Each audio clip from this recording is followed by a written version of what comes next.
Je sais à quel point ça peut être frustrant de vouloir avoir accès à de l'information ou encore de vouloir contacter des fournisseurs ou encore de vouloir commander des prestations de services auprès de personnes anglophones et de ne pas pouvoir comprendre ou être en mesure de parler de façon confortable avec ces personnes. C'est pourquoi dans cette vidéo, je vais te donner des petites astuces pour que tu puisses être un petit peu plus à l'aise et forcément, il faut que tu retiennes que c'est l'expérience qui fera que tu seras petit à petit de plus en plus à l'aise avec la communication en anglais. Salut, moi c'est Laure, j'espère que tu vas bien. N'hésite pas à t'abonner sur cette chaîne, on parle beauty business, business en ligne. Dans la description sous la vidéo, tu vas retrouver pas mal de petites choses que tu pourras télécharger et nous, on commence. Donc déjà, si tu veux entreprendre dans l'e-commerce, il faut que tu connaisses le lexique de base qui est finalement très simple à savoir. Par exemple, on a le mot wholesale. Ce mot signifie tout simplement la vente de marchandises en gros. Il y a également le mot MOQ. Ça signifie tout simplement la quantité minimale que tu vas commander auprès du fournisseur. Il y a également le mot factory. Donc, c'est des petits mots-clés que tu peux taper en barre de recherche afin d'avoir des résultats de fournisseurs, par exemple.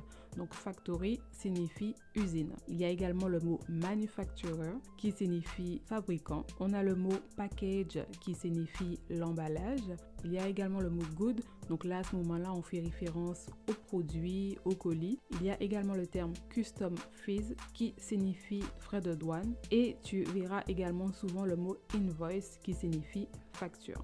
Donc bien sûr, le lexique, il est large.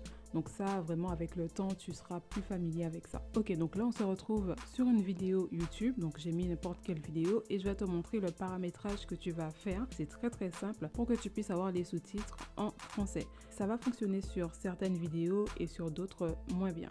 Alors, donc tu vas ici dans paramètres, tu cliques ensuite dans sous-titres. Et là, tu auras accès à deux choix, désactivé ou vietnamien. Des fois, ça peut être une autre langue. Donc, tu vas cliquer sur le deuxième choix, généré automatiquement, OK, et tu recliques à nouveau sur sous-titres. Et à ce moment-là, ça va te proposer traduire automatiquement. Et là, tu vas choisir le français. Voilà. Et là, du coup, hop, tu vas voir que ça te met le sous-titrage en français. Donc bien sûr, le sous-titrage n'est pas forcément excellent à tous les niveaux, mais tu peux bien comprendre une vidéo en faisant cela. Ensuite, on a l'extension qui est disponible sous Google Chrome, donc qui s'appelle Google Traduction. Tu n'as qu'à installer l'extension et ensuite, je te montre ce que ça donne.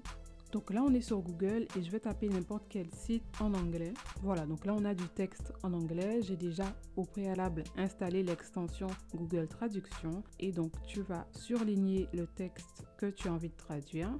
Tu fais clic droit et ensuite, tu cliques directement sur Google Traduction. Et à ce moment-là, tu as la traduction sur Google Traduction. En installant l'extension, ça va te permettre de réduire les manipulations que tu as à faire. Également, dans la section site web, tu peux copier le site internet que tu as envie de traduire. Mais cette option, je ne la trouve pas particulièrement efficace. Ensuite, si tu souhaites contacter des fournisseurs sur la plateforme Alibaba, tu as également un moyen pour traduire ton texte et qu'il soit retranscrit en anglais. Donc ici, par exemple, on va chercher un produit. Donc, je vais prendre celui-ci. Donc, tu iras dans la rubrique Chat Now. Ici, donc, ça charge.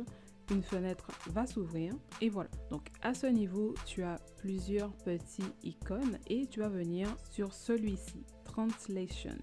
Et tu vas ainsi paramétrer les réglages. Donc, ici, tu mets French et à ce niveau, tu vas mettre également français en anglais.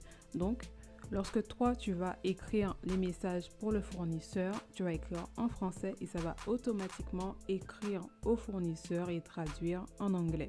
Et à partir de ce moment-là, tu pourras écrire ce que tu souhaites. Et voilà, c'est tout pour cette vidéo. Je t'invite à parcourir les autres extensions disponibles pour la traduction et tu vas ainsi voir l'extension qui te correspond le mieux. Voilà, je te dis à bientôt dans une prochaine vidéo. Bye!